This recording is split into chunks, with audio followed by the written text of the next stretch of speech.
I'd love to start with your journey. What inspired you to create Mo News, and how did your background in mainstream media kind of shape your approach to reporting? So what's interesting about Mo News is I wasn't intending to start like my own thing. It was effectively an exercise during early weeks of COVID to inform a couple hundred friends and family of what was going on. So background on me, I spent a number of years going back to like I wanted to start a middle school newspaper. I was always been into journalism. I was in my high school newspaper. I was part of my college newspaper. Did a bunch of TV internships. Eventually, get a job at Fox News. Was at Fox News for a number of years as a producer and reporter out of Washington. Then was at Bloomberg TV. Then was at CBS for a decade. And frankly, needed a break from the day-to-day grind of news. So left in the summer of 2019, looking to go do documentary work or something different that wasn't part of the daily news cycle. And then 6 months later, COVID hits. And my friends and family are all like, Mosh, you're the news guy. Like, what is happening? Like, what do I need to do? Is the world ending? And so, as opposed to texting them back individually, I was like, you know what? Just follow my Instagram feed. I'll watch Fauci. I'll watch Trump. I'll watch whatever's going on and, curate and aggregate, I think, reliable sources when it came to COVID coverage. So that really was the beginning of it, which was I was a trusted person in the lives of my friends and family. And little did I realize that this would be a useful account for many more people. And so within a few weeks, I'm at 1,000, then 10,000, then 50,000. Then like celebrities start following me, like Nick and Joe Jonas, and a bunch of, other folks from America and around the world, politicians, and realized that I had stumbled upon my next thing. Which we would then call Mo News, a platform where you can get reliable information. It was initially social media first, and still is really on Instagram, but we have now built it out into a daily podcast and daily newsletter. I try to ensure that we cover every story fairly, and that we provide multiple perspectives. And that really, interestingly, is unique in this day and age where everyone has sort of picked a team. I'd love to go back to your college days for a moment. I know you studied political communication and security policy at GW, and you also mentioned that you were the editor-in-chief of the school newspaper. What was that experience like? And how did your time in college kind of shape your understanding of media, responsibility, and using your voice? Well, what's notable is GW is a very unique campus. Its location in particular is just a few blocks from the White House, a few blocks from the State Department. So covering issues on campus, sort of a microcosm of what's happening nationally. I mean, literally, I remember covering like our student government and we were having impeachment proceedings against the student body president. I mean, basically, whatever was happening in the real world down the street on Capitol Hill, somehow as college students, we were mimicking in some way, shape, or form. So, found GW to be a really interesting place. It's funny now, 20 years later, a number of the my classmates have gone on to do some really interesting things, working for multiple presidential candidates, multiple presidents. Several are now members of Congress. And so, you realize on a campus like that, politics is central, both domestic and international. I was there, among other things that I covered, in addition to campus politics, international events. GW was sort of unique in this way 20 years ago. Now, international events, sort of as you have experienced, have become big issues on multiple campuses. But back then was the Second Intifada in the early 2000s. And so watched sort of how the politics of the Middle East translated on campus, and, got my start covering those issues as a campus reporter. And I would say one of the more notable things I got to cover as a campus newspaper reporter was 9/11. That was beginning of my sophomore year. The attack happened actually the first day of my internship on Capitol Hill, got back to campus and got to cover it for students across the country. My stories appeared in multiple campus newspapers, and the aftermath of what took place on 9/11 and in the months and years afterward was another storyline that we closely followed on campus. But I think that as a journalist, I would not be where I am today if it wasn't for my experience working on the college newspaper. It taught me a lot of lessons. It allowed me to really, hone my writing skills, my interviewing skills, and so I'm very grateful for it. That's great to hear. I know you've spoken a little bit about the firehouse of misinformation, especially during the Israel-Hamas war. How do you balance speed and accuracy when reporting breaking news, especially with regards to this current conflict? I have always worked by the adage and told folks on my teams, whether I worked at Bloomberg or CBS or now at Mo News, that it's more important to be right than first. No one will remember whether you were first on a story if you were right. They'll remember if you were first on a story if you were wrong. And so I think it's super important to keep in mind that even though there's a lot of pressure these days with social media, and it feels like, well, I'm hearing this from multiple places, and I'll hear this from the audience sometimes. I was like, well, I'm not reporting this until I have reliable information that this is actually what took place from sometimes more than one source, especially if that one source is not that reliable. So, I think it's super important these days in the world of misinformation to take a beat, to take a second, because sometimes people are very keen on reporting things or resharing things, I should say, if they are things that reinforce their worldview or are very much against their worldview. So if it's like, oh my God, yeah, of course this happened. Let me tell the world about it. Well, have you verified? Have you taken a second? Have you read the caption? Have you done a Google or a YouTube search to see if like this is out of context or even happened in the place they say it happened? And the same thing for something that like reinforces your views about someone or something or someplace that you hate. Can you believe they did this? Well, did they do that? And so I think that that's something that even with the pressures of being on social media, seeing stuff in multiple places, if it comes from a source that I haven't heard of before, or even from a source I have heard of before, but they're the only ones saying it, I'm going to take a second. And I think it's important. And I think that's what people have come to trust when it comes to our coverage of Mo News is that like if we put it up, we will have made a point of trying to get something right. Yeah, that's one thing I love about Mo News, and Mo News has definitely been a reliable source of information for me. So when it comes to social media, we actually recently polled students for the OCU Chronicle, and every single respondent said they get some or all of their news from social media.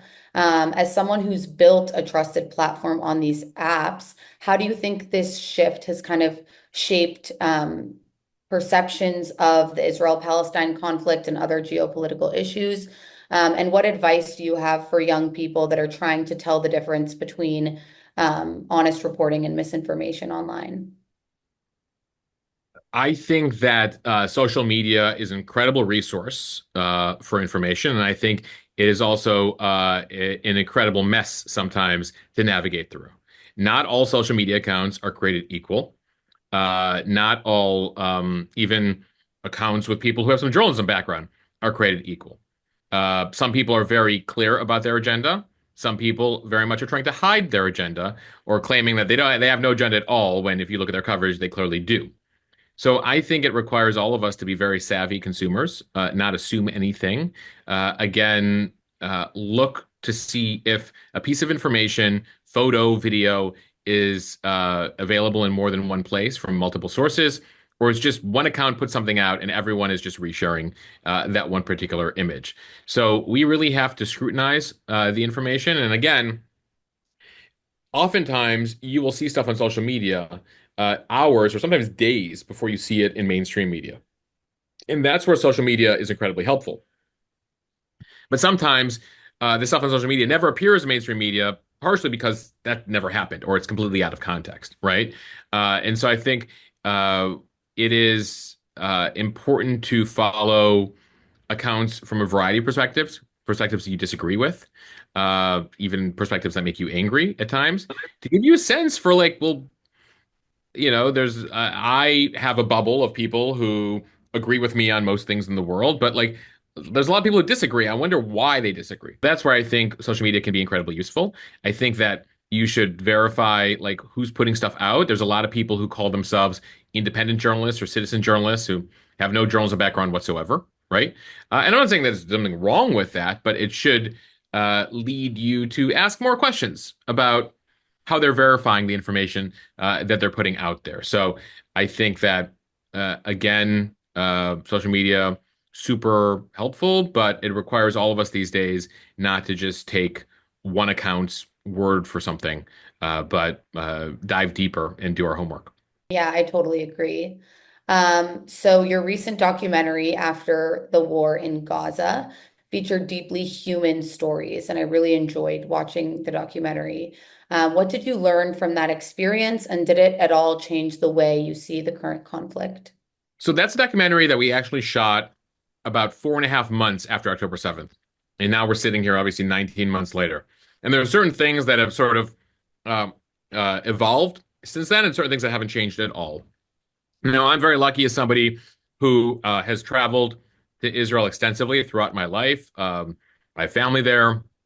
And so I feel like I have a deeper, more nuanced understanding of the conflict. And that was a bit of what I was trying to present in the documentary, is that things for ease, for simplicity, are presented very black or white, often in the US through a lens, through an American lens, when in fact, as we know, things are not so simple there.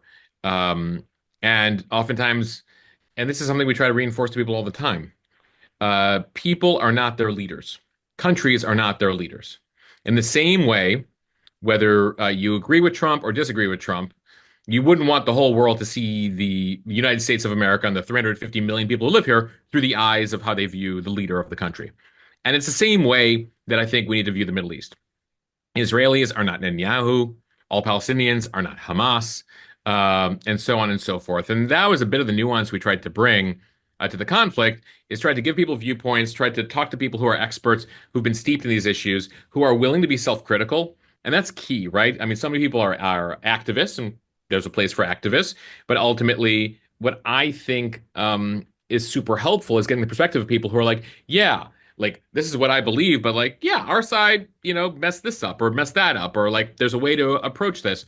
And those are some of the voices that I tried to bring up. I also, talked to two Arab Israelis, Palestinian Israelis, who are citizens of Israel, have grown up in Israel and have their own very complicated feelings about the country, about both sides, and even like what's evolved in the war, for more than a year now since we shot that, has probably changed those viewpoints. But I think that whether you're looking at the conflict in the Middle East or looking at the conflict in Ukraine or looking at Iran or looking at North Korea or China or whatever country you're looking at across the world, or frankly, even here in the US, I mean, think about someone coming in to do a documentary about what's going on in the U.S. right now in regards to what's happening on campuses, or immigration, or abortion, or just pick your issue in the U.S. Right? Well, there's a lot of viewpoints, right? It's not as simple as what the leader says about stuff, and so that's a bit of what we tried to do there.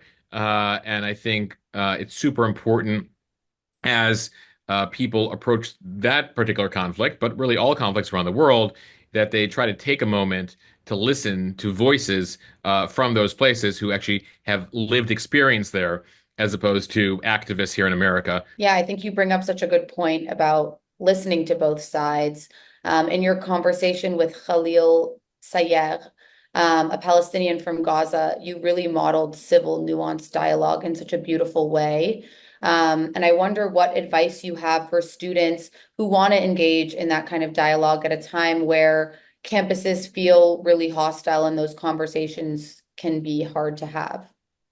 I mean, listen, at the end of the day, not everyone is capable of that right now, right?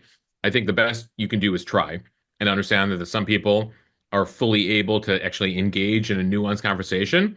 And some people have decided one side is bad, one side is good, one side is evil. There is no negotiation. And that's, the situation. I do think that there are certain, elements that make us all human, right? We all have our experiences, we all have our traumas, and we all have our stories. And I think the super important thing, and you brought the conversation with Khalil, who's from the small Christian community inside Gaza, who was talking about, one thing that still strikes me is that, like, as we think about why one side hates another, or why people grow up to be certain, or believe certain things, his first experience meeting a Jew, meeting an Israeli, happened in his 20s. In Gaza, his only experience with Israel was like seeing fighter jets bomb things, and hearing about the conflict. That's his only experience. He never had a human interaction with an Israeli. So how can he see them as humans if he doesn't actually see that? Like, oh, you have kids and you have a mother and you have a job and like, what do you want out of life, right? And I think, that cuts across everyone, which is like if you can't see or you literally don't meet the other side, you're not going to think of them as human. And so I think that when it comes to conversations, and by the way, that's like in the conflict zone. On college campuses, it's like in many cases, most of us are Americans, right?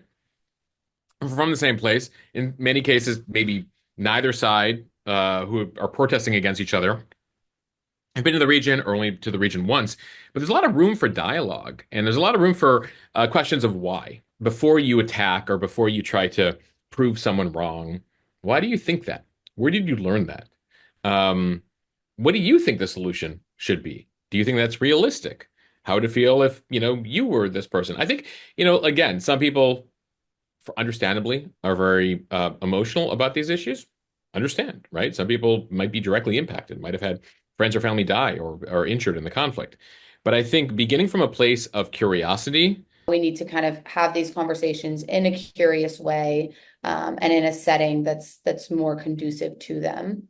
Right. At the end of Um, the day, like the encampment itself is like that is already like a situation that makes dialogue more challenging, right? Because people have like, they're already trying to prove a point where they're there. Everyone's trying to create a social media moment. And so people come from a place of like, a lot of skepticism. But I hear you. I want to close out with one last question. If you could go back and give your college self any advice, what would that advice be? I would say, well, number one, enjoy college a little more. Things are going to work out for you professionally. Um, and so, like, enjoy being a student because you'll never get that back. And work is for the rest of your life. So anyway, that's a personal piece of advice I would give myself. Not to say that people should like be cutting class and like, drinking every night or whatever people are doing these days. But my point is enjoy the unique privilege of being a college student and what it enables you to do and you just get to like take ideally courses and subject matter that may not be directly relevant to your professional pursuit but just help educate you about interesting things. I would also tell young Mosh take more classes in economics and business because that is super useful for both understanding the world but also understanding your own personal finances, and so that's an aside. I always try to tell college students like economics, this what makes the world go round and would honestly make my coverage of tariffs much easier these days. And, beyond that, I think, college is all about having the opportunity to meet people from places that you wouldn't ordinarily meet them from, get diverse experiences. And it really depends on the campus, but ultimately, I think, that's one of the great things about college campuses where in the real world, outside of campus, like it's much harder to have those interactions. You're working, you're this, like you might end up like finding a group of people that are similar to you. And so I think the diversity of college campuses and enjoying that diversity and getting those experiences, super helpful. And I would also say that like, keep up those relationships. I was at a conference and I ran into a guy I was in the same freshman dorm as 20 years ago, and he's now running like some huge tech company, and I had no idea. And he's like, Mosh, I'm like, oh my God. Like, and I hadn't seen him since like freshman year of college. So I think, maintaining those relationships, you never know where these people are going to end up. And that's super cool. So those are a few pieces of advice.